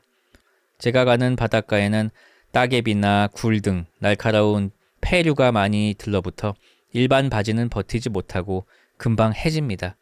그래서 저는 항상 청바지를 입고 가지요. 그날 역시 성게나 뿔소라, 미역, 군소, 운이 좋으면 해삼 등을 줍기 위해 한쪽 어깨에 둘러매는 큰 가방을 메고 바다에 나섰습니다. 바닷가에 도착하니 겨울이 지나 굴 대신 해초들이 인근 돌에 붙어 있어 매우 미끄러웠습니다. 그래서 저는 허리 정도 깊이 물에 들어가 반쯤 떠서 이동했습니다. 물에 잠긴 해초는 별로 미끄럽지 않고 몸이 살짝 떠 있으니 발을 헛디뎌도 넘어지지 않았습니다. 그렇게 인근 바위 틈에 들어가 성게나 소라를 캐서 가방에 넣었지요. 한참 제 앞에 있던 거대한 바위를 둘러본 이후 다음 바위를 뒤져보기 위해 돌 뒤편으로 이동해야 했습니다. 그러나 육지로 올라간 이후 바위를 돌아가기에는 가는 길에 해초가 너무 많아 미끄러질 것 같았기에 저는 바다 쪽으로 좀 이동하더라도 물에 잠긴 채 바위를 돌아가기로 했습니다. 문제는 여기서 일어났습니다. 바위를 돌아가자 갑자기 수심이 깊어졌고 마침 썰물 때라 파도는 저를 강하게 잡아당겼습니다. 어느 순간 제 발이 바닥에서 떨어졌습니다. 깊이를 알 수 없던 바닷속으로 제 발이 쑥 들어가자 저는 메고 있던 가방에 매달렸습니다. 다행히 가방은 물보다 가벼워서 부표처럼 떠올랐고 저는 수영을 배운 적이 있기에 발로 물장구를 치며 육지로 향했습니다. 방금 저를 막아섰던 바위에 손이 닿자 그 바위에 붙은 따개비를 손으로 끌어당기며 발이 닿을 때까지 몸을 당겼습니다. 그러나 한참을 잡아당겨 이동을 했지만 발이 바닥에 닿지 않았습니다. 알고 보니 그 바위의 한쪽 면은 수심이 낮지만 반대쪽은 낭떠러지처럼 깊었던 것입니다. 계곡에 보면 바위가 만나는 지점에서 갑자기 수심이 깊어지는 경우가 있지 않습니까? 그런 모양이었나 봅니다. 물에 젖은 청바지가 무거워지면서 가라앉을 뻔했던 저는 숨을 가다듬고 육지로 올라가 바위에 주저앉았습니다. 앉고 보니 저 멀리 해양경찰 배가 보이더군요. 순찰을 나선 것 같았습니다. 만약 제가 헤엄치지 못해 깊은 바다까지 떠내려갔다면 저분들에게 구출되었겠죠. 저는 혼잣말로 역시 바다는 주기만 하진 않는구나 라고 했습니다. 물에 빠질까봐 핸드폰을 안 챙겼기에 해루질하며 혼잣말만 늘어난 것 같습니다. 진짜 무서운 일은 그로부터 얼마 되지 않아 일어났습니다. 섬에 찾아온 관광객이 저처럼 바닷가에서 해루질을 하다가 물에 빠진 것입니다. 저처럼 썰물에 휩쓸렸는지 아니면 발을 헛디뎠는지 해초에 미끄러졌는지는 알 수 없습니다. 하필이면 저와 달리 그분은 수영을 할 줄 모르셨고 주변 사람이랑 떨어져 있어 늦게 발견되었습니다. 인근 어선에게 발견되어 급히 실려온 분에게 해경은 심폐소생술을 했고 인근 보건소에서는 제세동기와 산소호흡기를 가져왔습니다. 그러나 오랜 노력에도 불구하고 그분은 돌아가셨습니다. 얼굴이 새파랗게 되어 들것에 실려가는 모습이 아직도 생생합니다. 해경분들도 매우 곤란해졌습니다. 주민이나 관광객들에게 바닷가 근처에 갈 때에는 구명조끼를 권하고 그것을 감시해야 하는데 구명조끼를 차지 않아 사망사건이 일어났으니까요. 아무리 홍보해봐야 오토바이 헬멧도 쓰지 않고 안전벨트도 하지 않을 정도로 안전불감증의 섬 사람들에게 답답한 구명조끼를 입히기야 쉽지 않았겠죠. 그런데 그 일 이후 가끔 전 이런 생각이 듭니다. 만약 제가 그때 물에 떠밀려 깊은 바다까지 흘러가 그것을 해경이 발견했다면 그날 이후 구명조끼에 대해 더 권고할 근거도 되었을 것이고 마을에 소문이 퍼져 경각심을 가진 주민에 의해 이를 예방할 수 있었을지도 모른다는 생각 말입니다. 해루질하며 공짜로 먹을 것을 줍다가 문득 바다는 주기만 하지 않는다는 생각이 들었던 것처럼 바다가 당시에 저를 데려갔다면 그분이 살았을지도 모른다는 생각에 요즘도 마음이 불편합니다. 쓰다 보니 무섭기보다는 불편한 사연이 되었군요. 다음에는 섬에서 들은 재미있는 사연 하나 써서 올려보겠습니다. 라는 사연이었습니다. 참 맞아요. 채팅창에도 지금 있지만 그런 식으로 생각하시면 끝이 없습니다. 그 사연자분 탓이 아니죠. 그리고 항상 종종 나오죠. 이런 기사들. 그런 테트라포트 같은 데서 혼자 낚시하다가 그 사이에 떨어져서 발견이 못 되신 분도 계시고 아니면 썰물이 들어오는 걸 이제 모르고 이제 해로질 계속 하시다가 그 썰물 때문에 돌아가시는 분도 계시고 참 무섭습니다. 자연이라는 게. 자, 다음 사연도 어떤 섬에서 일어난 사연입니다. 대학교 2학년 때 일입니다. 그때 과에서 제일 친한 친구가 있었는데요. 그 친구에겐 7살 많은 언니가 있었어요. 언니는 종종 저희에게 영화도 보여주고 비싼 밥이나 술도 사주고 사실상 언니보다는 보호자에 가까웠네요. 아무튼 그 언니 덕분에 저희 나이에 못 해볼 사치도 부려보고 참 즐거운 시간을 보냈습니다. 하루는 그 언니의 남자친구가 새 차를 뽑은 기념으로 여행을 간다는데 언니가 동생이랑 저도 함께 가자는 거예요. 눈치도 없이. 어차피 차에 자리도 남고 예약한 펜션이 엄청 큰 2층 집이라고 하더라고요. 몸만 오라는데 마다할 리가 없잖아요. 게다가 출발일은 바로 종강 다음날. 저희는 바로 콜을 외치고 눈치 없이 커플 여행에 끼어들었습니다. 하핫. 여행의 목적지는 성모도. 예약한 펜션이 모 관찰 예능의 촬영지로 유명해진 곳이란 설명을 들으며 저희는 성모도로 향했습니다. 이윽고 펜션에 도착해서 대충 짐 풀고 드라이브 겸 섬을 한 바퀴 돌면서 장도 보러 갔죠. 고기랑 술도 사고 가게 사장님들에게 밴댕이 구이에 순무김치 꼭 먹으라며 먹스라이팅에 맛집 영업도 당하고요. 그냥 평범하고 즐거운 여행 첫날이었습니다. 다시 펜션으로 돌아가는 길에 남는 방들이 너무 아까우니 올 수 있는 사람 다 부르자며 여기저기 전화도 돌렸습니다. 아니 지들이 저기 예약한 것도 아닌데. 그렇게 그날 저녁부터 다음날 아침까지 우리 친구 2명, 언니 남친 친구 3명 도착. 그렇게 일행은 모두 9명으로 늘어났습니다. 이렇게까지 모였는데 1박만 할 수 없으니 숙박도 2박으로 연장했고요. 차도 3대로 늘어나서 다들 신나게 돌아다니고 사진 찍고 맛있는 것도 먹고 하다가 저녁 때쯤 또 고기와 술을 사들고 돌아와 삼겹살에 소주 파티를 즐기기 시작했습니다. 이제부터 이상한 일이 벌어집니다. 참고로 당시에 저는 불면증이 심각해서 이틀에 한 번 잘까 말까 한 상태였어요. 어차피 잠도 안 올 테니 설거지랑 뒷정리는 내가 좀 해야겠구나 생각하면서 상추쌈을 입에 넣었는데 갑자기 아침인 거예요. 제가 잠들었더라고요. 아니 취했거나 졸립거나 하는 기억도 전혀 없고 눈 깜빡이나 찰나라는 말로도 표현이 안 돼요. 그냥 상추쌈을 입에 넣자마자 아침이 됐어요. 순간 혼란스럽고 궁금하기도 해서 친구에게 어떻게 된 건지 물어보려고 방에서 나갔어요. 그런데 거실 꼴이 말이 아닌 거예요. 물건들이 바닥에 떨어져 있고 가구도 쓰러져 있고 제가 묻기도 전에 친구에게 들은 건 언니 남친의 친구들 중에 2명이 싸웠다는 얘기였어요. 몸싸움이 난 와중에도 쿨쿨 자길래 제 친구는 펄순이가 또 며칠 만에 잠들었나 보구나 안쓰럽게 생각해 일부러 안 깨웠고요. 싸운 당사자들은 필름이 끊겨 기억은 없지만 잘 화해했습니다. 그렇게 9명은 집을 치우고 씻고 나가서 해장도 하고 놀다가 다시 펜션으로 돌아왔어요.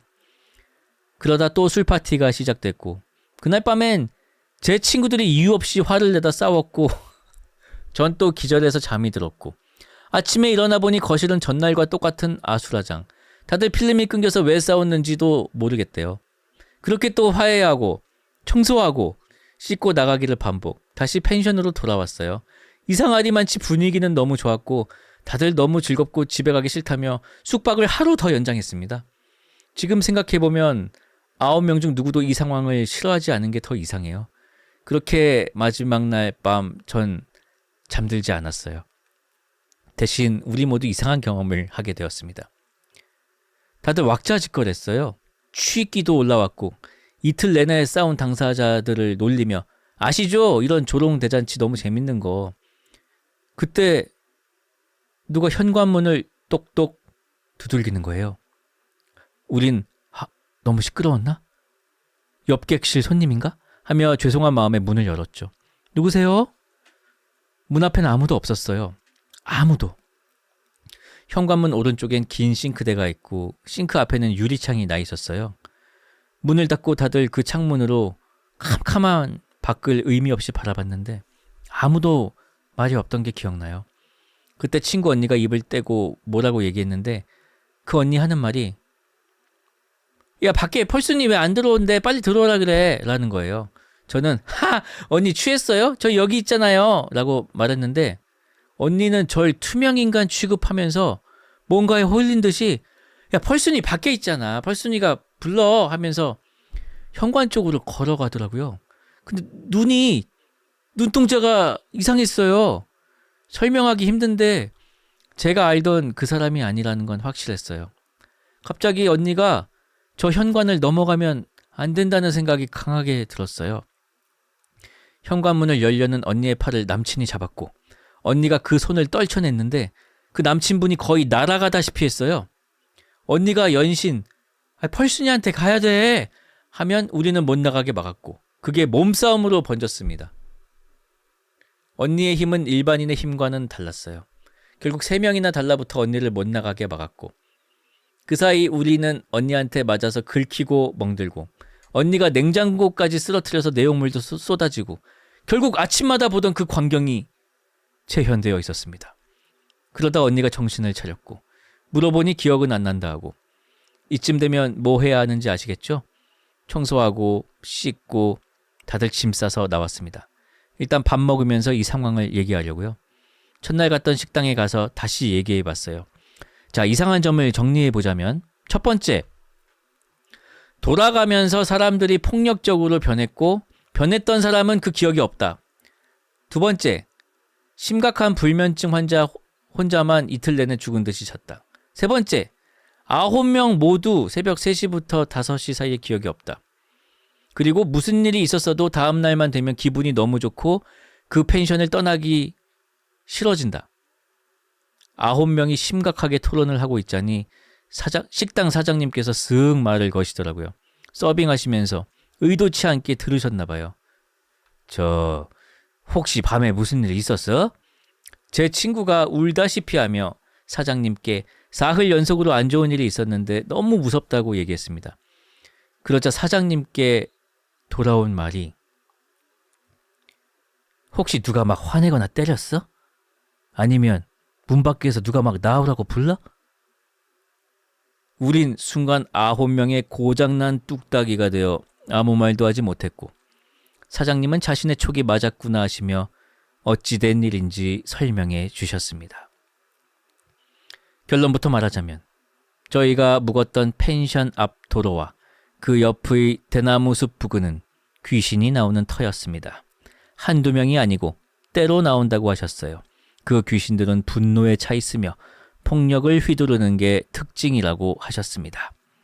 사람이 도로변을 걸어가면 대나무 숲 안으로 낚아채서 죽기 직전까지 때리는데 살아도 산 게 아니라 차라리 죽는 게 나을 수도 있다는 설명도 덧붙이셨고요. 그래서 우리가 펜션 밖으로 나가지 않은 건 아주 잘한 일이라고 하셨어요. 나갔다면 대나무 숲까지 끌려가서 죽도록 맞았을 거라고. 옛날 6.25 전쟁 때 북한군이 총알을 아끼려고 주민들을 때려 죽이거나 생매장한 경우가 많았는데 도로 옆 대나무 숲이 여러 매장지 중 가장 큰 곳이라 이렇게 된 것 같다고. 그리고 성모도보다는 강화도에 그러한 억울한 죽음이 몇 배는 더 많다고 알려주셨습니다. 한참 후에 기회가 돼서 무당분께 여쭤봤더니 영가들이 억울한 마음에 산 사람의 몸에 빙의해서 서로를 괴롭히고 상처 주는 상황을 즐긴 것 같다고 하더라고요. 그게 즐거우니 펜션을 떠나지 못하게 사람의 마음을 홀리기도 하고요. 실제로 여행 때 나중에 오신 남자 두 분은 진짜 뭐에 홀린 듯이 회사 전화도 안 받고 무단결근하면서 며칠을 그 섬에 있었던 거란 얘기도 했었어요. 물론 왜 그랬는지는 본인들도 모르겠다 했고요. 그리고 새벽 1시부터 3시를 일명 귀신의 시간이라고 부르는데 그 시간대에 이리저리 시달린 상태라 3시부터 해 뜰 때까지 너무 지쳐서 기억이 없었을 거라고 합니다. 마지막으로 불면증인데 미친 듯이 잘 잤던 저. 그때 제 멘탈 상태는 빈틈이 많긴 했지만 체력적으로 너무 딸려서 아마 제 몸이 그 상황을 감당 못해 잠처럼 보이는 기절을 했을 가능성이 더 크다고 합니다. 여기까지가 제가 겪은 일입니다. 그 펜션 주변은 모두 재개발이 되었고요. 여행 멤버들도 다 무탈합니다. 전 그 후에 불면증도 싹 고쳤고요. 그땐 너무 무서웠지만 살아보니 그걸 이기는 공포가 한두 개가 아니더라고요. 이젠 그냥 안주거리 정도가 되어서 한번 풀어봤습니다. 신청곡은 일본 드라마 마호로역 앞 다다 심부름집 OST 중 사카모토 신타로의 모토모가 와카라나이입니다. 라는 사연이었습니다. 야, 이것도 참 신기한데요. 전 처음에 무슨 파이트 클럽인 줄 알았는데 귀신들이 이렇게 또 사람들을 가지고 장난을 친 거였군요. 참 재밌는 사연이었습니다. 신청곡 듣도록 하겠습니다. 자, 공포사연 특집은 여기까지였습니다. 이번 공포사연 특집 사연들 정말 하나같이 전부 흥미롭고 무섭고 재밌었습니다. 가위 이야기를 끊어서 그런가 진짜? 아니 그래도 너무 특이하면 보내보세요. 너무 특이하면은 뭐 가위 얘기나 뭐 누가 문 두드린 거나 뭐 이렇게 뭐 꿈 얘기 같은 것도 너무 특이하면 한번 보내보세요. 예. 또 이렇게 너무 또 제한을 두면은 이렇게 쓰기도 전에 이렇게 멈춰버릴 테니까요. 네. 그리고 뭐 들으신 얘기 어디서 뭐 들으신 얘기도 좋고요. 꼭 직접 겪은 일이 아니어도 상관없습니다. 아무튼 오늘 참 즐거웠고요. 다음에도 또 쌓이면은 이 더위가 가기 전에 한 8월 말쯤에 한 번 더 할 수 있으면 좋겠네요. 공포사연 많이 올려주시고요. 저는 이쯤에서 인사를 드려야 될 것 같습니다. 좋은 밤 되시고요. 저는 다음에 돌아오도록 하겠습니다. 안녕!